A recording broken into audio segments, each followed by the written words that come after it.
Back to the Shaun Attwood channel. I'm Ron Swanson, and I've been joined here by a very special guest, Professor Jiang, or PJ, as he's mercifully allowed me to call him.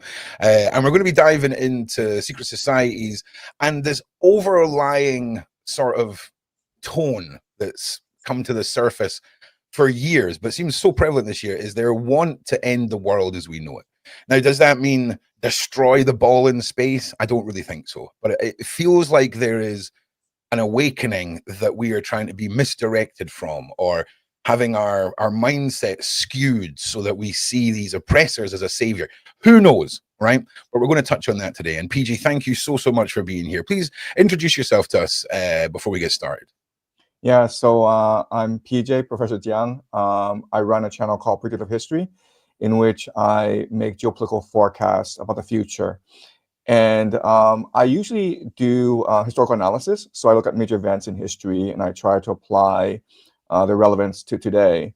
But recently, I've become very interested in eschatology and secret societies.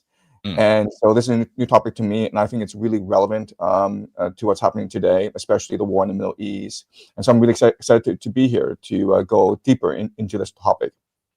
I'm excited too. And, I think what we'll let's sort of just have a little conversation for the start of this. Let's sort of just discuss a little bit about the sort of more known secret societies to sort of set the stage. Obviously, we've got the Freemasons, which is, I think, the Freemasons and the Illuminati are the ones that spring to people's mind the most. But we were just chatting before we started about Scientology and the sort of more modern sides of it all. And when you sort of started this topic and you peered into Scientology, what was your first reaction from the religion when you seen it in its format? Yeah, so I first became interested in Scientology because Lawrence Wright, who is a New Yorker journalist, he wrote a very good book about Scientology. And when you read the book, there are so many mysteries about Scientology, and it doesn't really make sense. So one major mystery is, for a decade, Scientology took on the IRS, the federal government. They took on the federal government, and they inserted spies into the IRS. They harassed IRS officials, and eventually they won out. Now, I don't know how that's possible. I don't know how it's possible for a alternative religion to take on the federal government and to win out. And the book doesn't really explain, but after doing some more research, you sort of recognize that Scientology is very much affiliated with the CIA. And Scientology does the work of the CIA overseas. And this goes back to Aleister Crowley, right, of OTO. What these intelligence agents have discovered is that these sort of occult organizations are very good at infiltrating local elites, at infiltrating and subverting local elites, blackmailing them, brainwashing them, turning into double agents. And so Scientology has served a really useful purpose. But one thing I've also discovered in my search is that these secret societies, these occult organizations, intelligence organizations, mafia organizations, they're all interrelated. If you draw a Venn diagram of these organizations, you'll find many interlocking circles. Do you think that's by design, because it's easier to be an unknown, unseen cabal, just for lack of better terms, that runs everything, and it's easier to have 50 or 60 little things that could be discovered so it doesn't take down the whole deck of cards, if that makes sense? Do you think that could be what we're looking at? Yeah, I completely agree. I think that, the mafia, these occult organizations, secret societies, intelligence agencies, they're all different branches of power, right? They're all looking to amass more power, but they do so through different means, through different mechanisms. And that's why they work really well together. So, yeah. Yeah, and the Freemasons, that's the one that we all kind of know of. And the Freemasons were founded for sort of different reasons than they exist now. It was about freedom of movement between closed kingdoms for these master crafters who, in our modern era, we look outside at houses and how they're built and everything like that. It's the concept of building these enormous structures with no mortar. There's no metaphorical glue to stick the buildings together. It's all done with these keystones. And it was about that free travel, and it just sort of expanded into what we see now. And the corruptibility of the format of Masons, I think, is what has led to so many of these conspiracies, because there is evildoers in the world. And the way that the Freemasons set up new lodges, it's very easy for evil to gather friends of like-minded evilness over a few years, and then you get to a certain point where you can create a lodge. And if that lodge is founded with evil intentions, it's going to, in the same way as a pub, right, or the local cafe, if it's founded by evildoers, there's probably going to be evil there. But when it comes to secret societies, I think everyone is always going to have that element of mistrust regardless. And what's your take with Freemasonry? I mean, I think it's a good starting point for us. Yeah. So yeah, no, I agree. I think most people agree that Freemasons started off as a professional guild, right? These are professionals who are adept at their craft, and they wanted to create this transnational organization. At first, and I think for most people, the Freemasons are a very good cause. The problem, though, is that whenever you have a transnational organization, powerful individuals see it as opportunity to conduct spying operations, to conduct subversion, to conduct revolutions. And so over time, Freemasonry became almost like a branch of the British intelligence service, right? And what I believe is that over time, certain philosophers, so Newton and Milton, are two of the top philosophers, in my opinion. Their philosophy sort of became imbued into Freemasonry, especially at the very top. Because what's really important for us to understand is that these secret societies are powerful because they're compartmentalized. So there are 33 degrees to Scottish Rite Freemasonry. There's probably more degrees, but 33 are the ones we know about. And so all knowledge is compartmentalized. So if you're at the bottom ring, the way you understand Freemasonry is going to be very different from people at the top. Remember, like organizations, people that are at the top are first and foremost interested in extending the power of the organization. And that often means going to bed with organized crime, with the nation state, with intelligence services, with anyone who can expand your influence and power. And so I think over time, all organizations become corrupt, especially if they're transnational, and especially if intelligence services see a benefit or advantages to working with you. Yeah, and it's that allure to the elites. It's that unobtainable thing that money can't buy to be part of these societies as well. And with the founding of America, right? And when you were talking about Freemasonry becoming part of the intelligence service for the UK, it's so plausible that we could be discussing the birth of blackmail controls the world at this point, because news traveled a lot slower back then. You know, it's not as quickly as it does now. And you wonder just how many decisions from that period were founded based off of not so much false pretenses, but someone having their arm twisted. Because we've seen in recent years with Diddy and with Epstein, the level of deniability when it comes to the existence of blackmail material. What's your take on the sort of covert missions in the early stages of the Freemasons? Do you think they had a hand in the shaping of America? And do you think the evildoers seen that as a way of populating a new nation in their evil doers sort of mindset? Look, I mean, like American historians don't discuss the fact that Freemasons were fundamental in the founding of America. A third of all American presidents were Freemasons, and they're very proud of that fact. You know, Benjamin Franklin was a very proud member of Freemasonry. He wrote an autobiography talking about how beneficial Freemasonry is, and he said that it was a debate club, right? It was a place where you came together with other leading intellectuals, the most privileged members of your society, and you had rigorous debates about everything, about philosophy, about life, about spirituality. And for him, it was an extremely transformative experience. And so they don't disguise the fact that Freemasonry was at the foundation of the building of America. You go to Washington, D.C., all those monuments, all those, even the design of the city. I mean, it's based on Freemason principles. Yeah. So where Freemasonry and America overlap is in deism. Okay, so deism is a religion that believes that God created the universe, but then God went away, and the universe runs like a clock. And so it is up to humanity, specifically Freemasons, to do God's work and create a perfect world. Okay. And so humans are programmable and the world is perfectible. And so humans, especially Freemasons, have the capacity to be like God and create a perfect world. And that's their mission on Earth. So that's the philosophy underlying Freemasonry, and it's also the philosophy underlying America, right? And so there's tremendous convergence between Freemasonry and the American Republic.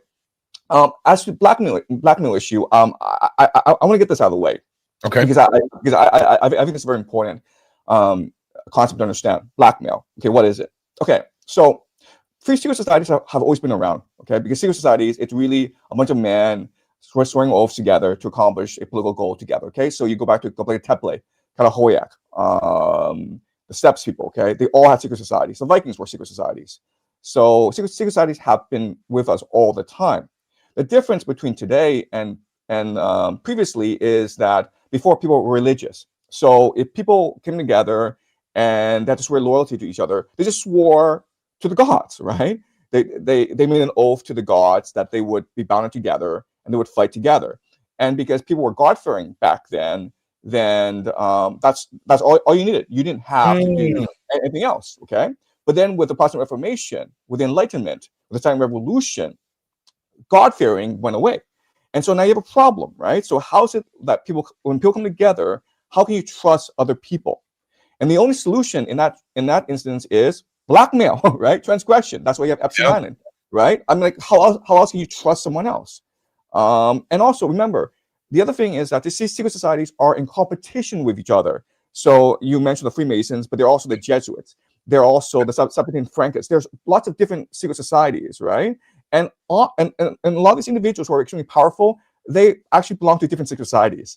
So how do you ensure that that person who's very powerful is more loyal to you than to a competing secret society, like the Jesuits, right? Well, you do it through transgression. You make him do a taboo. You make him break a taboo that is so outrageous that he has to be loyal to you now. I mean, another word we can use is for blackmail, right? So there's almost like a blackmail arms race going on in the world, and that's why we see all these satanic rituals going on. You know, all this child abuse going on, because it solves a problem for secret societies, which is like, how do you engender trust and secrecy within your organization? And the only way to do that, because people no longer fear God, is through blackmail and transgression and breaking taboos and all sorts of outrageous activities. Now, it's interesting because we mentioned the occult there, right? And of course, Benjamin Franklin, before he went to America, he was part of several other occult, clubs, the Hellfire Club and Aleister Crowley. The mystic side, okay, that adds another layer to these secret societies, right? I mean, you look at the average Freemason lodge, and I'm just using them as an example. It's a lot of old guys. You have a lot of people that work in the banking industry or the police or financing. And of course, if you've got a brother who wants to get into a lucrative job opportunity, you're going to give them the leg up. But that layer of mysticness that comes in, right? That has to be the ultimate allure for the elites that are on our level, PJ, like the ones that we can see, not the bloodlines, not the families that are not the 1%, the below that. That must be an allure, because that is non-obtainable, right? That is the gift. That's correct. That's the gift that you get for someone who's got everything, metaphorically speaking. Look. Let's just say you're Peter Thiel or Elon Musk or Mark Zuckerberg or Jeff Bezos. Okay, you've got all the money in the world. You can't possibly spend this money. You have more money than most nation states have. Okay, right? But now you have a huge problem, which is eventually you're going to die, and then all your money is going to vanish. It's going to be meaningless to you, right? So what these people are most afraid of death. Okay, death frightens them because they don't want to lose their power. For them, the world we live in is the best world that you can possibly live in. So they don't want to die. Okay. So what they're going to do is they're going to figure out anything possible in order to reincarnate into their current position or to keep on living. Okay. And that's why you see the emergence of people like Brian Johnson. I'm not sure if you know who Brian Johnson is, this vampire who believes he can live forever by transfusing blood and maintaining a certain. Is that the billionaire who's like is draining his own son? Is he the super rich guy? Yeah, he's not a billionaire, but I mean, like, he spends $2 million a year on a certain regimen to prolong his life. Okay, but you have these billionaires investing a lot in immortality research, in expanding your life. Exactly, that's who he is. Okay, the guy literally looks like a vampire. He does look a lot like a vampire. And what you need to do is like Google him like 20 years ago, because he looked normal back then, and you just like and now he like literally looks like a vampire. He's pale. There's sort of like a sadistic nature to him. Okay, so that's what these billionaires are. They want to live forever, and they're going to use whatever resource that they have in order to obtain immortality. And that means funding, immortality research, genetic research. That means, like hiring Brian Johnson as a coach, as a life coach. But it also means, most importantly, joining secret societies, because from their perspective, the key is the secret societies, because this knowledge passed on from Egypt, from Babylon, from Rome, and so they must have secret knowledge. Okay, I'm not sure if they do, but they do believe that like this knowledge can be the ultimate source of longevity or reincarnation. Okay, and that's the appeal of these secret societies for these people. And when you have like these billionaires pumping money into you, then these secret societies are all powerful now. Do you know what? As you were saying that, right, my little brain just had a little moment there. Is Scientology the first attempt at rebranding this with an actual monetized system? Because traditionally, there's not been a lot of. I imagine there is buying our way in, but that's still behind closed doors, right? Scientology being so open and public and about how much it costs for each of the levels that you go up and everything like that, that's not as prevalent in the history of other secret societies. It might be there, but it certainly isn't applicable to every single person. I'm sure there's members fees and all of that, but giving away all your worldly possessions and signing over your money to Scientology, I ain't heard any of those stories from any Freemasons I've talked to. Do you think there's a possibility that this was just a crazy attempt at a public society with secrets that they could just monetize? And I know that sounds ridiculous, but just think about, and I'm not so much to you, but to the side chat, think about all the psychology that PJ's explained to us about how people react to things. I mean, could that be the case? Listen, I think this goes back all the way to ancient Egypt. And so let me explain the reasoning here, okay? Please do. Okay, so you're a high priest and you have your own occult organization, okay? So you've got certain problems. The first problem, of course, is financial. Like, how do you sustain yourself as an organization? Well, you get dumb rich people to like, pay you money. Ideally a pharaoh, but like, there's lots of dumb rich people in Egypt, so who cares? As long as you're financing your organization, you're happy. Okay, that's number one. Number two is you need to maintain a strict hierarchy in organization, because you need to maintain loyalty and control and command in your organization. And the way you do that is through layers, through in Freemasonry, like the 33 degrees, right? And what's interesting is that if you look at the 33 degrees, like the higher you go, the more convoluted it becomes. Okay, so like all these societies have this like overly complicated mythologies that you have to like spend years and years to learn, like Scientology. But also, what's really important is that they'll switch it up now and then. So like maybe in the in the bottom 10 layers, you're taught that a certain thing, and then the higher you go up, you realize you're taught that, it's an inversion. You believe that God is good, actually Lucifer is good, or something like that. And what that does is that it just dilutes your capacity to think independently for yourself, right? That's what all these secret societies do to new members. The first and most important priority is to dilute your individuality, dilute your capacity for self-reflection and thought. And the way they do that is by throwing all this esoteric knowledge at you, which confuses you. But what's more important is to isolate you and surround you with people who just just brainwash you every day. And that's why for Scientologists and other religions, it's very important to separate you from your family and your friends network. In fact, you can only be only associate with other Scientologists. So I think this goes all the way back to Egypt. And this is how these secret societies work at the end of the day. Scientology is not a revelation. It's not a new concept. It's been on bold though for the time period that it came out. PJ, it was a bit of a like, are they serious? Is this happening? Because it was so blatant and in people's faces, and exactly what you said then. I mean, I'm pretty sure there's a word Scientologist leaders use for people in your life, PJ, who may sway you from the Scientology path. It's like instigator or something like that. And the minute they're branded that, you can never associate with them again. So, for example, if you're married and you come home one day and like, hey, decided to join Scientology, and your wife's like, no, PJ, this is a terrible idea. You have to make a tough choice at that point.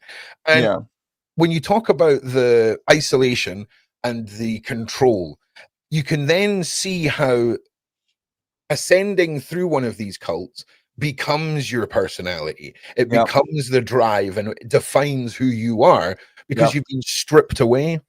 That is, it's quite scary, because there's a lot of people in the world now compared to what there used to be. And there's a lot of way for people to access vulnerable people and to digitally market towards them to draw them in. It's the predatory level of some of these. I mean, to be honest, I'm really just having another dig at Scientology here, because they have a very predatory approach to the shutting down and control of their members. And of course, there's a lot of scary, myths and legends about, encampments where people are, kept in darkness for days and withheld food and all this kind of stuff. And then we had, of course, the missing wife of the gentleman who runs Scientology. I forget his name. So it's steeped in all of this. And then you've got the celebrities.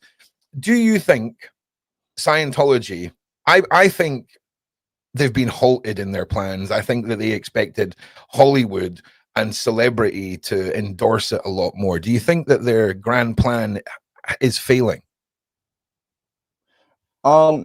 Yeah. So the thing about these secret societies is that they have different mythologies, they have different eschatologies, and they have, I mean, their entire cosmology is so complicated that they can always say they succeeded even though they're failing, right? Like they have that flexibility. So you'll never find a secret society that says, we're failing, right? So I'll give you an example of like doomsday cults, right? Okay, yeah. So doomsday cults is like, the world's gonna end 5 years from now, like on Halloween. Okay, well, okay, that's okay, and so like you would think, okay, if the world doesn't end 5 years from now, on Halloween, then this doomsday cult would go away. In fact, a lot of members sell their houses, they give up all their friends and family, and to join this cult, because they are certain that 5 years from now on Halloween the world will end. And what happens is the world doesn't end 5 years from now on Halloween, but the members become even more convinced that they're right.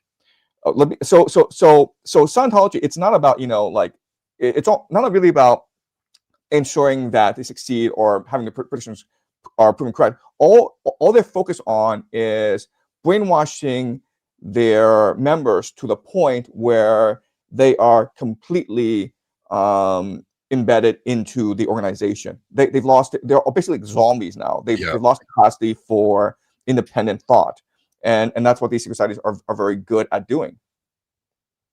100%. Now, again, I'm just keep plugging away here at Scientology, because they are, in my eyes, they're the new kids on the block. But this spans the dawn of time, and the feeling that everyone has that 2025 is going to be unveiling something. We've got Atlas 3i, I think it's called, this big thing in space. Do you think we're going to see, first of all, what's your take on Atlas, if you know anything about it? And do you think that we're going to see this being used by some societies as some forthcoming, I wouldn't say apocalyptic in the traditional sense, but global changing event, shall we say? I don't know. What's your take on that? Is it just a big rock? What do you think, PJ? I think it's a big rock. Think it's a big rock. Yeah, I think it's a comet. There's nothing to suggest it is not a comet. Listen, the reality is that you have these intelligence services, these secret societies, these criminal organizations that are in cahoots with each other. They are the power elite, and they're first and foremost interested in maintaining power. And the world has reached a point where they become desperate, and as such, they will develop different strategies in order to maintain power. Okay, so one strategy is to maybe instigate a civil war. Another strategy is to launch World War III. Another strategy would be like a psyop, like a Project Bluebeam, right? Pretending Right. that aliens are invading the Earth, or possibly a AGI. Okay, so they have different strategies in place, and I think with Three Eye Atlas, I think I really think it's desperation on the part of the elite. I don't think they know what they're doing. I think they are sort of overwhelmed by the awakening that's happening in the world, especially after Mhm. COVID, right? Because COVID Mhm. marked a turning point. People say that COVID was planned, and there's all the evidence to suggest that maybe it was, but I think COVID was not planned, because look at the sort of like awakening that's happened because of COVID, right? People are now much less likely to trust government than ever before. Listen, before COVID happened, there's no way I could ever be interested in secret societies. If you talk to me about the moon landing, I'm like, like that's ridiculous, like of course it happened. And Okay. then maybe like, well, then why didn't we ever go back? And I'm like, well, because we ran out of money. I would have used the center talking points Yeah. before COVID. But now I am open to basically every possibility. I have absolutely no faith in any government. I think that the powerful are in cahoots with each other. And I think they are capable of the most nefarious things in order to maintain power. And I also think they're a bunch of perverts. Okay, and that's because and this all happened because of COVID. So I don't think COVID was planned. I think that it blew up in their face.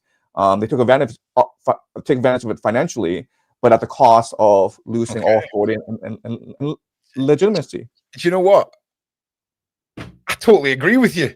Like, I mean, it makes perfect sense because everything changed after the Jeremy times, as we say, because people's people's eyes were only focused on creating some sort of new self, whether it was the internet or doing TikToks of them knitting hats for their teapots or whatever. People started to need things to do, and it did kickstart an awakening.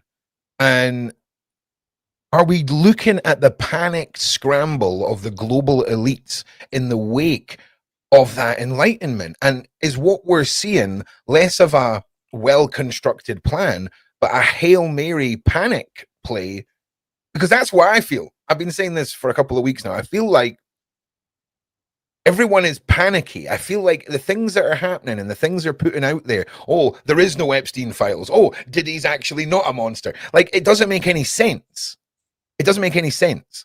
And the ways that the wars and things have been handled, it all just seems like mass. It seems like the decisions that a world leader would make if he was backed into a corner. That's what it feels like. That's what it feels like. And it's felt like that for a long time. What do you think? What is it? There's so. I mean, I have no idea. Like, and you'll have no idea either, I imagine. But what do you feel is coming? I mean, I feel like we're at the breaking point with humanity where we all are losing faith in the traditional systems of society. The policing in the UK, madness. The government, madness. Social services, all crumbling. And do you think that we're starting to wise up to the reasons as to why this is happening, and the evildoers who've been bleeding us dry for centuries are starting to bubble to the surface? Do you think it could be that, Professor? Look, I'll go into detail as to what I think is happening and why people are Sweet. panicking. Okay, I mean, Okay, first of all, thank you have an aging population. We're like the world is run by a gerontocracy, by these people in their 80s and 90s who can hardly stay awake. Okay, so Joe Biden is the classic example of you. Yeah, this. They have no imagination, they have no energy. They just want things to stay the way they are. I mean, like they basically want to turn the world into a nursing home, and just right out to the sunset. Okay, so right. run by just old people, who are incompetent, who are senile. I mean, like, look at Mitch McConnell. Like, I mean, I can't believe he's still around. Okay, so that's number one. We're run by a gerontocracy. That's number two is the over-bureaucratization of society. So what's happened in all Western societies is the government has just grown and grown, universities have grown and grown, and there are more people sitting in the office doing nothing than people doing real work. And COVID is a classic example of this. I mean, the entire elite are just bureaucrats, right? And that's how during COVID, those 2-3 years when the entire world was locked down, they just sit at home and like the world just moved on because they didn't do any real work. Okay, so the over bureaucratization of society is a huge, huge problem. And the third thing that is really worrying is the monopolization of society. So you would just have a few corporations running everything in the world nowadays, like BlackRock, Vanguard, and so there's no incentive for innovation. There's no possibility for innovation and energy. So what's happening is that young people are just like quiet quitting. Okay, they just refuse to work. And the elites respond like, okay, well, if the young people don't work, let's let more immigrants. Let's let immigration, and that'll solve the problem. And it's been a dumpster fire, right? Because these immigrants are like, we're not going to do the work so that so that you can collect your pensions and you can vacation in Thailand. Like we want the welfare state as well. So you've got this massive conflict going on.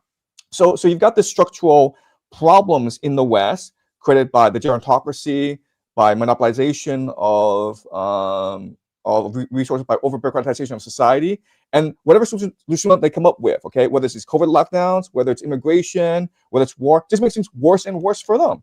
And they're like, what's a problem here? Why can't we fix a problem? And the answer is, you're the problem. You guys should have retired 20 years ago and given power to a new generation. And you refuse to do so. And so the leadership of these Western countries, they're senile, they're tired, they're exhausted, and that's why we're the problems we have today. Yeah, I think everyone can agree with the geriatric evildoers at the top of the political pyramids around the world. It is wild to think. Because I'm not being funny. At what point have you ever, other than if it's like a wise old crafter or somebody who spent their life doing something and nothing else, you would ask their advice on, right?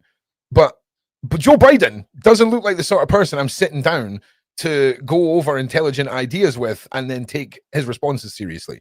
And it's always made me wonder about the hand-chosen evildoers that run the world and the plausible deniability when you put someone of that age into power. Look, Joe Biden is a classic example of desperation, right? Because in 2016, he should have been the Democratic nominee, but he was passed over for Hillary Clinton because Joe Biden doesn't really have any charisma. He doesn't have any popularity, and to be passed over and given the baton to Hillary Clinton, it says a lot. Okay, but in 2020, remember, they didn't want him to be the nominee. They wanted Pete Buttigieg or Kamala Harris or someone else, and they also imploded, and Bernie Sanders was going to take the nomination, and that's why they had to step in and rally behind Biden. And, so if you recall 2020, Bernie Sanders had won Nevada, and that's when Obama and his team stepped in and rallied behind Biden, and so South Carolina went to Biden, and then everything else flowed from then. But people forget that Biden did not have a national organization. He didn't have any volunteers. He had very little financing. So he should not have gotten the nomination, but he did because the elite were afraid of Bernie Sanders. And then he should have lost the election to Trump because Biden was not a great speaker. He had no energy. He was not very popular. But guess what happened? Okay, first thing that happened was the COVID epidemic, and so no one could campaign. Biden could just literally sit in his basement all day and let Obama and Bernie Sanders and AOC go campaign for him. That's number one. Number two is they at least spent $6 billion in 2020 to get rid of Trump. $6 billion to get rid of a guy, and they almost lost, right? And then you had suspicions of cheating, right? Because remember, that election night, Trump declared victory. And then over the next 2-3 weeks, Wisconsin, Pennsylvania, Michigan all turned, right? The blue wave, all this mail-in balloting from who knows where came and decided the election for Joe Biden. So, I mean, is that a sign of like an elite that knows what they're doing? It sounds more like desperation. It seems more like anxiety and fear. right? Oh, And then when Joe Biden came into office, of course, it was a complete disaster because the media had spent all this time gaslighting the public in order to defend Joe Biden, and that pissed everyone off. The economy was sinking, so all they did was change the definition of the term recession. We're not in a recession because, well, we changed the definition of the word, and then Putin invaded Ukraine, and then Biden couldn't do anything because he could barely stay awake. So it was this complete dumpster fire, and so you had COVID, you had Joe Biden's presidency, and the people just lost complete faith in the elite. And once you lose that trust, once you lose that faith, you're never getting it back. You're just not.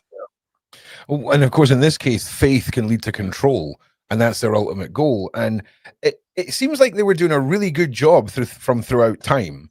And then after World War II, it seems like everyone who was in charge of keeping the great plan rolling has done a terrible job, because look at the world now.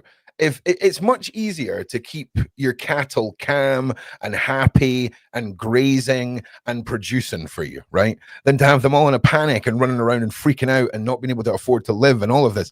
This says to me that this is poor management, poor decision making. And you can simply say, oh, it's the politicians. We're past that, okay? We're past believing that these people in power are the only decision makers that make decisions in the world. Now, there was another thing you said there, Professor, which was BlackRock. Have you enjoyed losing sections of your life down that rabbit hole yet? I mean, could you tell me more? I mean, I could, yes. I know about BlackRock, yeah, So but what were you referring to specifically? There's a cult, right? A society of the Blackstone that exists on the top of Saturn, right? And this is you could Google all of this, right? There's a freaking black cube on the top of Saturn, right? And there's also a black cube in every major district of the world that does the financial control, right? That whatever that the correct term of that. There's a big black rock, and wouldn't you know it, the single biggest company in the world is called BlackRock, and it all stems back through again, like secretness, societies, cults, the occult, worship of a deity that is so antisocial, if you will, from a general perspective. Are we seeing the manifestation of centuries of evil in BlackRock? And maybe you've not researched this too much, but man, when you do, you can message me and be like, "Yep, that was enlightening," because it's wild. It's wild this cube and the emphasis of it throughout these financial districts. Yeah. I have not done that much research into BlackRock. Yeah. BlackRock is BlackRock, I feel like, is the evil conglomerate company that is the manifestation of centuries of work and planning. Because when you look at the pie chart or the mind map of what BlackRock owns, it's defense, it's media, it's everything that a society would need under the control of suspicious individuals. But we'll move on from BlackRock because we'll definitely do another show once you've had a wee dip into that one, Professor. Now, just going back to the notes for the interview, there was individuals that you were saying had affected, and one of them was, I think it's Sabati Zezi, is that right? That's right, yes. And he was a mystic who declared himself a Jewish Messiah. Can you tell us a little bit about some of these individuals from throughout the history that tie in with these organizations that have declared themselves? Yeah. So Sabbatai Zevi is probably the most important historical figure no one's ever heard of. Okay. So let me provide some background. So the Jews have a diaspora, and with the rise of Christianity and Islam, the number of Jews in the diaspora were withering down because a lot were converting. But then with the Islamic Golden Age, you had a lot of Jews who thrived in Spain, and they were doing very well. And in fact, they became part of the elite because they were intellectuals, they were very good doctors, and also because they had these financial and trade networks across the Jewish diaspora, which helped Spain to thrive. But then with the Restoration, when Spain became Christian, these Jews began to be persecuted. In 1492, they were given a choice of either converting or be expelled from Spain.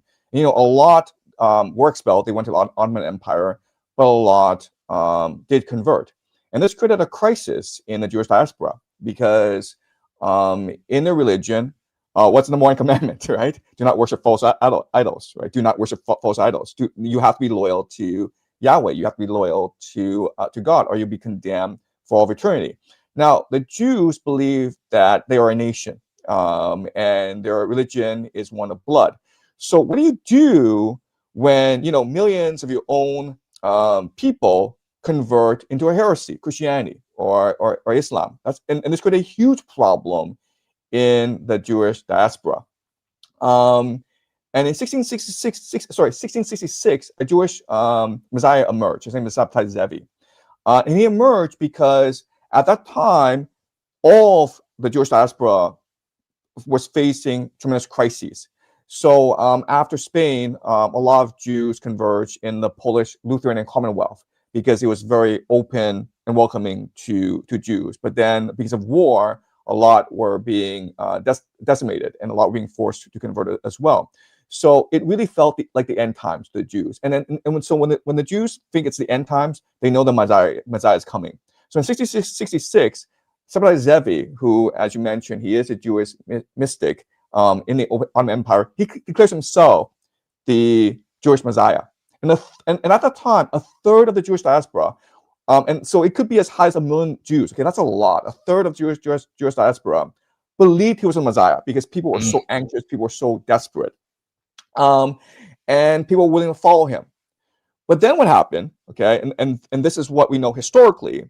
The Sultan of the Ottoman Empire thought of him as a rebel, right? Because if you're the Messiah, then who's the Sultan, right? So the Sultan said, you either convert to Islam or I will chop off your head. And Sabbatai Zevi did the unthinkable. He converted. And the Jews were like, what is this? He's our Messiah. He was supposed to help us, defeat the Ottoman Empire, lead us back to Jerusalem, and rebuild the Solomon's temple. And now he's converted to Islam. And so people were confused by all this, okay? But if you actually understand his mentality, okay, then you understand that he converted on purpose, right? Because who is Jesus? Jesus came to earth in order to sacrifice himself, in order to redeem humanity from the original sin, right? What's the original sin? Disobedience to God, right? Now we're good with God, and anyone can be now a Christian, okay? So that's Jesus' major revolution. Well, Sabbatai Zevi is doing the same thing, because what's the Jewish original sin? The Jewish original sin is conversion, right? To leave your religion behind, to worship a false idol. And so when Sabbatai Zevi, when the Messiah himself converts, it's telling all Jews in the world, God forgives you, okay? That is the Great Revolution. And so what the Sabbatai Zevi revolution is first of all, one of tremendous equality in the Jewish faith. So rather than just listen to your rabbis, we're now all equal in the Jewish faith, okay? And even women now were considered equal in the eyes of Sabbatai Zevi. So the Sabbatites are like famous for promoting radical equality between men and women, okay? So they're extremely liberal organization. So that's number one. Number two is that if you convert it, don't worry. It's not a problem. You're still Jewish, okay? It doesn't matter if you are outside a Christian. If you, in your heart, you have faith that you're Jewish, you're still good with God, okay? That's the second major intellectual breakthrough of Sabbatai Zevi. The third intellectual breakthrough is transgression is good, okay?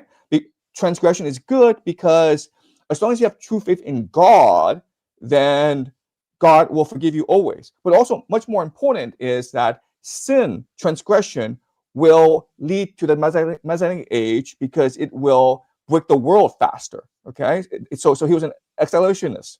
So that's the revolution of Sabbatai Zevi. Okay, these three things: a radical equality among all Jewish people. Okay, so breaking the power of the rabbis. Number two is now all Jews, regardless of the conversion, as long as they believe themselves to be Jews on the outside, they'll be saved, okay? Redemption. The third thing is faith through transgression, breaking the laws of man to show your true faith in God, extending the process of the end of the world. Okay, so that's Zabbai Zevi. He's really important in Jewish history. If you really want to understand what's going on, you need to understand Zabbai Zevi's influence. Okay, now what's really important to understand is that when Zabbai Zevi converted, 300 families converted with him. Today they're referred to as the Dhamma. The Dhamma, I think means turncoats or whatever. So it's a derogatory term. But these are families who are loyal to Zabbai Zevi, and they understood his true mission, which was to liberate all Jews who have previously been converted or are persecuted against their will. Okay, and these Dhamma are important because if you look at Turkish history, many of the young Turks who overthrew the Ottoman Empire and established a republic, they were actually families of Dhamma. Okay. Also, there's rumors, okay, that the Saudi royal family, the House of Saud, are in fact Dhamma. These are crypto-Talmudic Jews who have disguised themselves as Muslim. Okay, and look, 2003, you guys can Google this. 2003, America invades Baghdad, and they were able to retrieve a lot of Iraqi intelligence files. And there's a huge file on the House of Saud, and the Iraqis were actually convinced that the House of Saud were in fact crypto-Jews, crypto-Talmudic Jews. Okay, so then the question is, wait a minute here. How is it possible for the Dhamma to assume power in Turkey as well as in Saudi Arabia? Well, the answer is the British, right? Because if you are the British intelligence service, who can you work with in the Middle East to destabilize the region, right? Well, the Sabbatarians are probably your best bet, because these people are well, I mean, like I'm sorry to say this, but the metaphor you can use is they're reptilians, because they obviously, because what they appear on the outside is not what they are in the inside. Okay, and the other thing is that they are encouraged to convert all the time. So these Sabbatarians then went on to England and helped found Scottish Rite Freemasonry. Right? They were fundamental in helping them to build Freemasonry. Why? Because they were able to connect Freemasonry to the Islamic world and help build up the British Empire. Okay, so they're really important to. It's really important to understand the Sabbatarian movement. Okay, that's number one. Now we go on to Jacob Frank. So in the late 18th century, in the Polish Lutheran Commonwealth, Jacob Frank sees himself as the reincarnation of Zabbai Zevi, and he believes it's his mission to usher in the Messianic age, and you do that by inverting the world. Okay, so Zabbai Zevi went far. Okay, but Jacob Frank just took Zabbai Zevi's ideas and pushed them to logical conclusion. The logical conclusion that Jacob Frank made is that the world is inverted. Okay, the spirit is bad, the material is good, right? Because we've been taught that the material is bad, the spirit is good. And Jacob Frank's like, that's nonsense. What? Look, if you enjoy sex, it must be because sex is good. If you enjoy sinning, it must be because sinning is good. So in the Messianic age, everything will be inverted. And so we won't, so rather than be just pure spirit, as they teach us in Christianity, we'll be pure body, and we'll be able to participate in orgies. We'll be able to eat all the food we want. Okay? And so if you just push Jacob Frank's philosophy to the extreme, then who you should worship is Satan, okay, or who he calls Big Brother, okay? Not God. Not only that, but through some spiritual sacrifice, through some occult magic, you can always be in communion with Big Brother. And Big Brother will share with you the secrets of the universe, especially technology. Okay?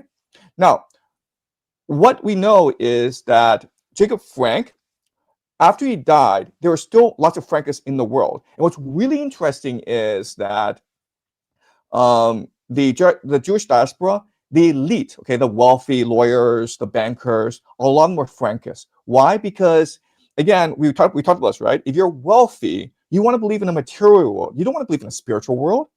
If you're a billionaire and you're going to die one day, then there's a fear in you that, hey, when I die, God's going to pass judgment on me and says, hey, where you get that $1 billion, man? How many people did you have to kill? How many people did you have to rob? And then you're kind of screwed, right? So if you invert it and says, screw that, I'm not going to die, or I'm going to worship Satan or Lucifer instead, then you're much better off. Okay. So that's the worldview that Sabbatai Frankists had, that the world should be material, and we should be working with Big Brother rather than with God. And we have to disguise ourselves, because whatever it takes to assume power, right? Because in this material world, power is what's good.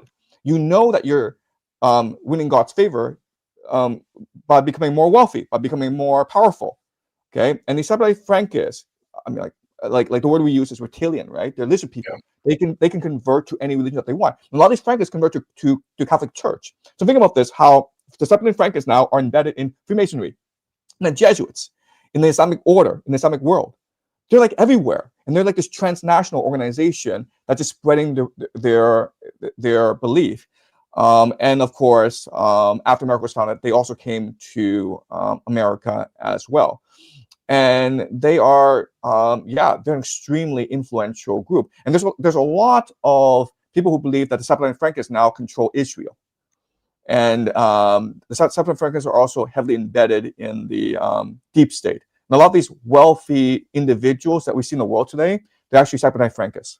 So that's a bit of the history of Sabbatai Zevi and Jacob Frank. Yeah, that was amazing, Professor. Like, when you have these incredibly influential individuals, that it seems lunacy that we don't know about Sabbatai Zeti, right? I don't know why that isn't something, because I feel like all I learned at high school, Professor, was 4 years of history that for some reason was just World War I, World War II. That was it, and JFK. Like, there was so much that I feel was worth knowing that we just aren't told, and that is incredible, I think. And somebody actually made a comment which was quite funny. Was this the foundation of liberalism that we've seen? You could make that argument. Yes, right? You could make that argument. Yes, because Sabbatai Zevi was extremely liberal for his time. Again, he believed in equality between men and women. Ultimately, at the end, you could argue that Sabbatai Zevi was the first communist, because he wanted to overturn the social order and guarantee equality to everyone. He allowed Jews to convert. And why that's important is there are a lot of policies in the Polish Lutheran Commonwealth everywhere that discriminate against Jews, and that sucks, because if you're a Jew, you have to be poor all your life, and the rabbis say to you, "Oh, that's fine because this world doesn't matter." Well, that's fine if you're a rabbi, but if you're a peasant who doesn't have enough to eat, that kind of sucks, right? If you convert, you have more access to land, you have more access to financing, you have more access to education. So everyone wanted to convert, and Sabbatai Zevi is like, let's convert, right? So you can say that he was a populist, he was a liberal, he's a communist. That's why he was so popular. Was I right in thinking that his interpretation was the Jewish are a people, and if they take on a different religion, it doesn't change who they are as a people, and that allows them this, alleged integration into every part of society over time? Exactly. Yeah, and they were encouraged to change their names, they were encouraged to change their religion, whatever it took to succeed. Dude, it sounds like a pretty plausible scenario that you could see playing out over history, and it's fascinating. I mean, look, Ron, you can Google all this, okay? Everything I said, I just told you, is on Wikipedia, okay? Just Google Sabbatai Zevi and Jacob Frank. All right, and also, like, Jacob Frank actually left us a lot of his writings, and you just go to his writings. He talks about Big Brother. He talks about the material world, how in the Messianic age we will have orgies, that we'll have all these feasts, we can eat pork, we can get drunk. Okay, it's all there. It's all online. Yeah, just to show everyone it is there, and it is all online. So anyone that wants to go and double check and do your, but it should have been this that you said, feel free to do that. And I just want to grab a couple of questions that I'd saved here for you, if that's all right, PJ, because a couple of people, and I want to get your take on this too. Is there a tip of the pyramid, meaning one grand overlord or are we looking at multiple wealthy bloodlines building, securing shared power for decades? So yeah, is it a team effort, the global takedown, Professor? Look, they all serve power. Okay, so if you want to take it literal and say power Satan, then they all serve Satan. Okay, but I don't think there's one particular individual, one particular group at the very top of the pyramid. I just think that their interests are aligned and they work together. Yeah. And what we're seeing is a surge in the power of secret societies in this world. And so my reasoning is this: when you live in the modern world, the society has become over bureaucratized. Okay, so the world is run by a bureaucracy, an anonymous, indifferent, inefficient bureaucracy. It's inefficient because all the departments are compartmentalized. They're siloed off. Okay, that means that secret societies are a parasite for bureaucracies because secret societies are able to coordinate secretly, right? So secret societies have three things: they're able to keep secrets, they're able to trust each other, and they're able to coordinate together. And that's why if a society becomes more bureaucratized, secret societies become more powerful. Yeah, I think the very definition of man and what we've discussed here is mirrored in the fact that I don't think it could just be one person. It could have been at the very beginning one evil dude, but then his brother got jealous and started his little group of secret evilness, and then he had some sons, and then they fell out and they started, and it just spawns because who the hell wants to be second on the pyramid? None of these people, ego, man. Everyone has an ego, right? 100%, bro. Yeah, and that's why we have so many different secret societies and different so many different religions, because everyone wants to be the Messiah. Okay, right? And like, but you can say they all serve power, which is Satan.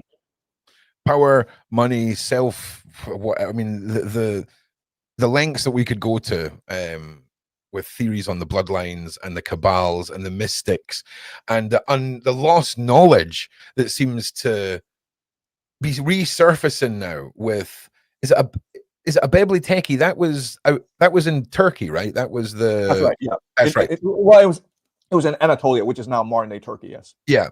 And that whole story just blew my mind. Like, oh my God, we found something. Let's dig it up. They get halfway and they go, oh, this sort of looks like it might ruin history. Let's just fill the hole up and then plant the forest. Look, what we do know is they were conducting human sacrifice at Göbekli Tepe. Okay, and so what I believe happened is that because Göbekli Tepe is a temple, it's very valuable real estate, right? Because people have to make pilgrimages to this temple, and they bring like gazelles and other tributes as well. So it's the most valuable real estate in the world at that time.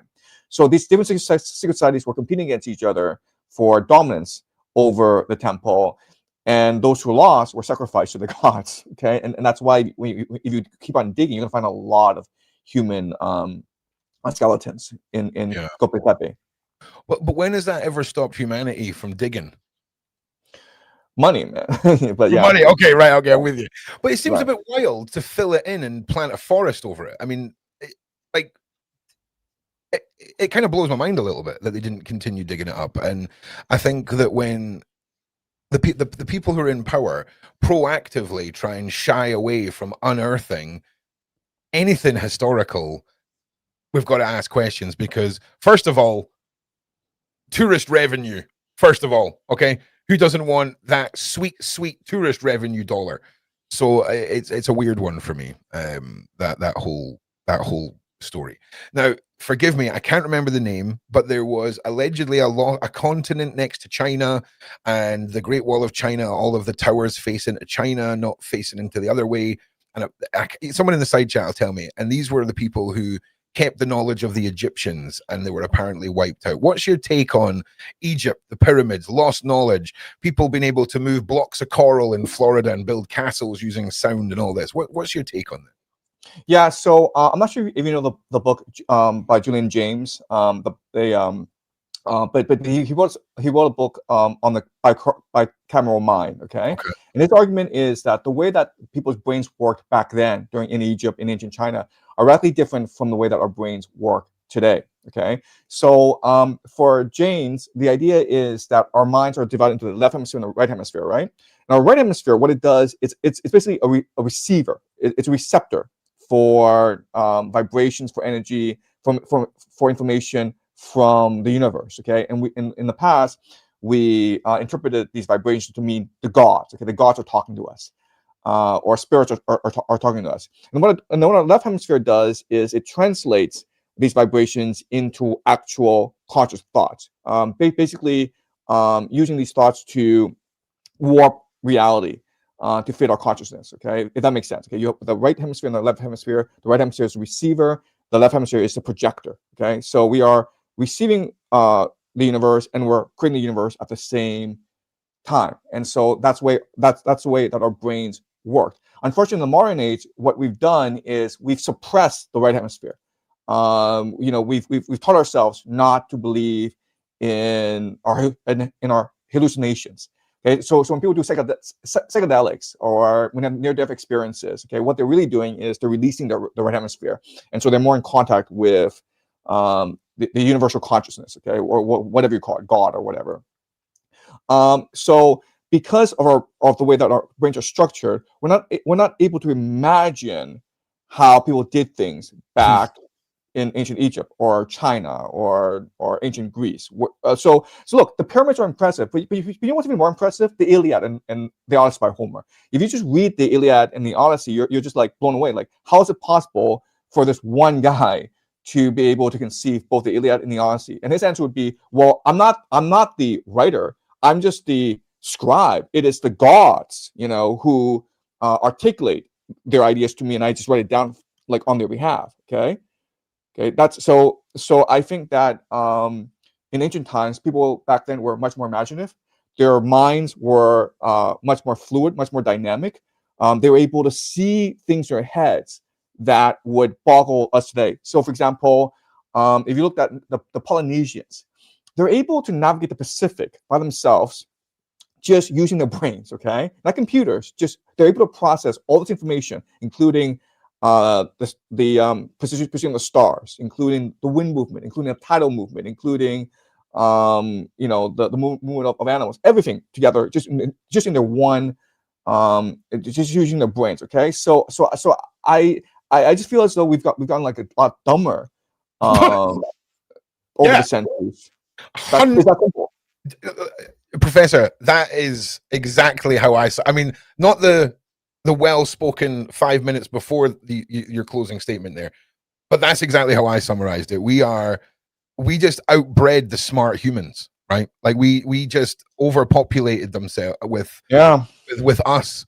And I think there was a comedian that made a joke one time, Professor, about the 10 super overlords of Egypt that were the almighty beings just all died, and then us, the slave race that was put into place to build everything, turned up for our wages one day, and we're like, well, I guess we're in charge now. Let's build a society, because there must have been somebody with a knowledge beyond what we can comprehend. And maybe you're right. Maybe our right side of our brain, when it's left unmessed with, it is a supercharger. We can figure things out. We can cut these laser straight lines with chisels and all of this.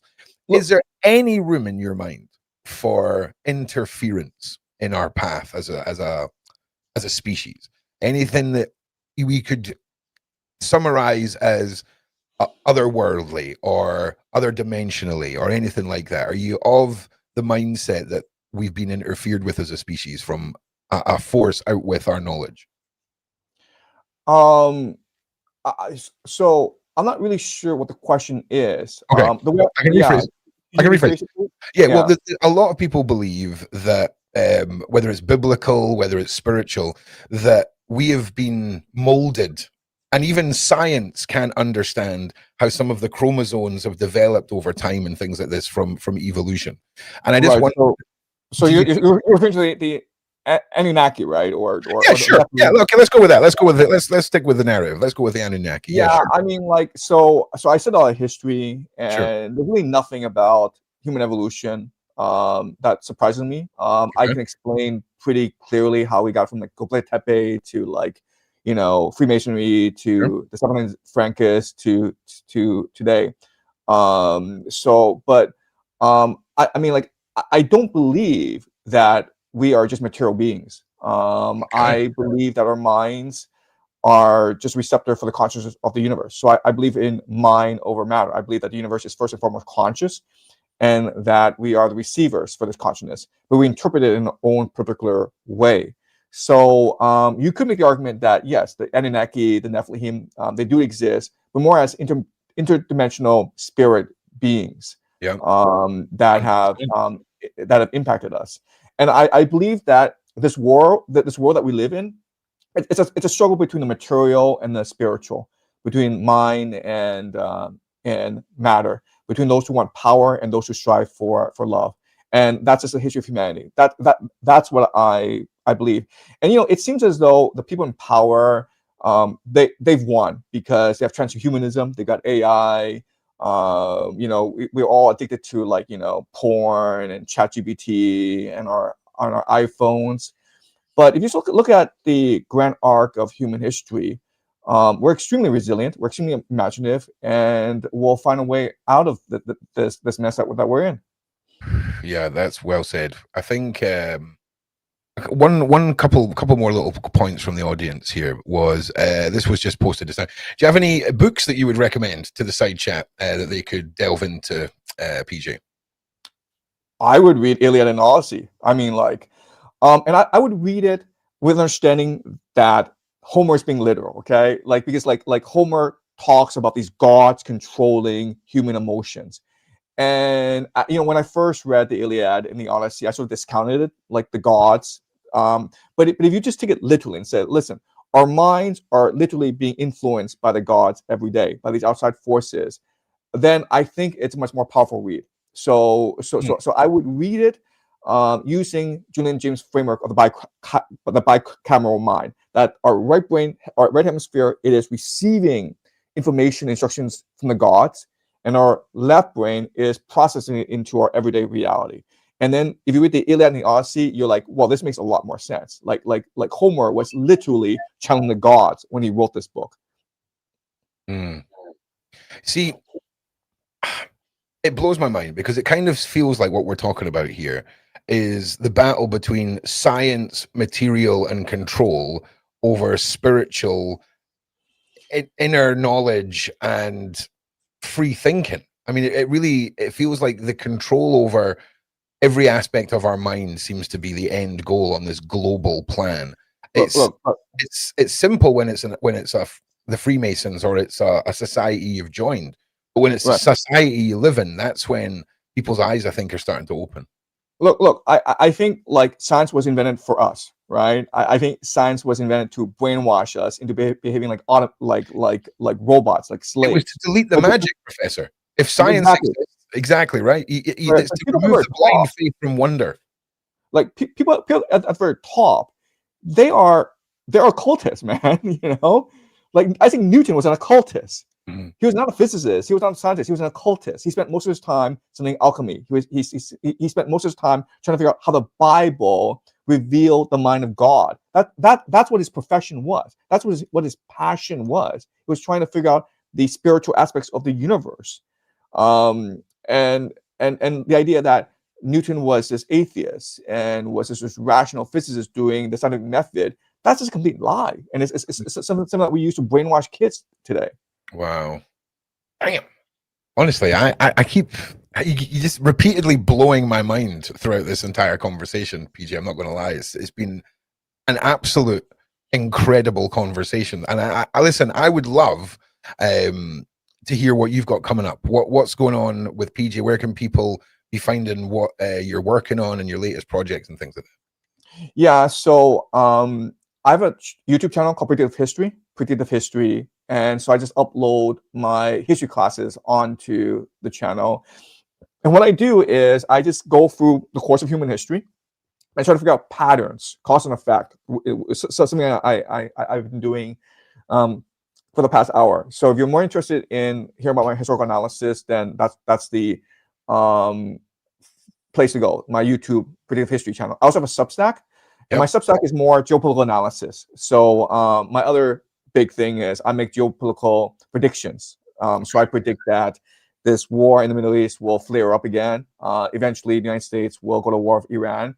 I predict that NATO will go to war with Russia in Ukraine. I make all sorts of geopolitical predictions. So if you're interested in geopolitics, then my Substack is definitely worth checking out. So those are my two recommendations. I appreciate that. Now, listen, we just had another question come in, which is, it's kind of got me thinking. Do secret societies exist in Muslim nations? If so, why do we never hear about them? I thought that was quite an interesting one. But I imagine it's a lot of the same societies. It's just for some reason we're not hearing about them, right? I mean, would that be the answer, or what do you think? I would have to assume so. Yeah. You know, the Sufis are a secret society. They, you know, and they have a long tradition. Why don't we hear about them? Is yeah, it just sort of boggles my mind as well. Right. Yeah, They've mastered the art of just keeping stum. I think that's well, what it I mean, remember the House of Saud. The House of Saud is a creation of the Anglo-American Empire, and the House of Saud sponsors the Wahhabi movement, the like Wahhabism, okay, which is this fanatical Islamic movement. You know, and I wouldn't be surprised if the House of Saud and the Wahhabis make an effort to root out Islamic secret societies. Listen, Professor, I can't thank you enough for your time today. It has just been unbelievable. And I want to apologize. I did put a spelling mistake in the original thumbnail. I fixed it and then YouTube swapped it back again. It's been a whole shenanigans. But I would love for you to come back and expand on some of these things once my brain's kind of processed it all, because it's a wealth of knowledge, and just learning about these individuals, these keystone individuals in religious faiths that I would never have known about until today. And it really puts in perspective. Do you know what? I really think it was that person's statement of the birth of liberalism that really shows you how a mindset can change when they're wanting to really expand. And by holding in your heart what you feel as, in this instance, as being Jewish, allowing yourself to be a Jewish individual, but having our faith and spread that is a fascinating one. It really is. It really is. Yeah. So, you know, there's this Russian philosopher, Alexander Dugin. Okay. And he's very good. He's very interesting to listen to, but he believes that liberalism is the Antichrist. Like he literally says it's like Western civilization, liberalism, capitalism, feminism. It's all the Antichrist. It was designed to erode the human spirit and to corrupt the human soul. So, you know, I mean, like, he's definitely worth checking out. Interesting. I personally believe everything in moderation, people. Okay, everything right. Balance is key. Okay, balance is key. And like Professor PJ, thank you so much. This has just been awesome. And listen, I already can't wait to get you back on and delve into some other points. I think what I'll do is I'll maybe get Shaun to put up a poll for everybody, and we'll suggest some areas, and we'll get the side chat to tell us which way they want to take this, because I'm sure you've got a lot more to tell, and I cannot wait to hear it, Professor. And thank you so much for your time, the time difference, everything. You've been so accommodating, and I just want to say thank you so much. Thank you. Yeah, no, it's been a lot of fun. So let's do this again sometime. Awesome. Thank you so much. Oh, right at the end there, hang on a second. What is the influence of secret societies on the history of colonization in Africa and Americas? And any insight on John Cecil Rhodes and the Round Table? Right at the end there, Professor. So I do apologize. Well, yeah, I mean, like that's pretty well known. I mean, Cecil Rhodes and the Round Table is a promo society. Yeah, no, it's all secret society, and it's all meant to spread the Anglo-American Empire around the world. Well, the Rhodes Scholarship, right? Well, what is that? So yeah. Well, listen, I hope that answers that for you. And again, Professor, thank you so much. Thank you very much to the mod team. Thank you very much to all of your followers that have been in the side chat and just been a lovely addition to the channel. So you will find all of Professor's links down in the description. Please make sure you subscribe to the Shaun Attwood channel, and we'll see you again very soon. And once again, Professor, thank you so much, and we look forward to having you back. Thank you. Thank you.